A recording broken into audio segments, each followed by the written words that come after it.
Jesus loves Mary's ludicrous act of worship to him, the pouring out of perfume on his feet.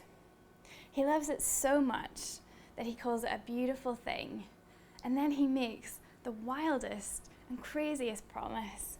Jesus says, wherever the good news is told, she will be remembered.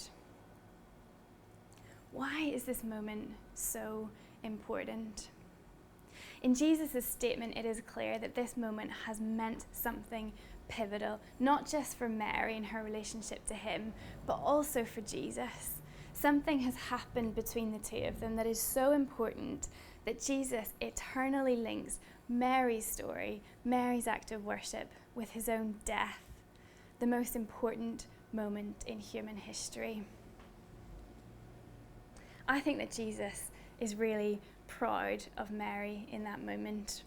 I think he's incredibly proud of her boldness and her courage and her love for him that touches the deepest part of his heart. And what a beautiful thing that Jesus is so moved by the worship and love of one daughter of his. But more than that, I think that something happens here that fulfills God's plan for humanity in such a way that Jesus says, what she has done will always be remembered. Why? Why will Mary's story always be told when we think about the good news? I think it's because ultimately Easter is the love story between God and humanity. And what Mary does is reciprocate the love that Jesus has been pouring out on mankind. I love that the story that will be told everywhere is nothing more than an act of love. It is not a nation-changing strategy. It is not the disciples seeing hundreds set free from demons or healings. It is an act of love and worship. It is one person pouring themselves out at the feet of Jesus. See, ultimately, Easter is a love story. I love that poem that says, the powerful play goes on and we get to contribute a verse.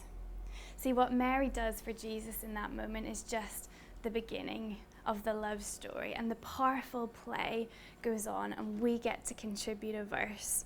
So every time I tell Jesus that I love him and he loves me in response, I play a part for the reason for everything.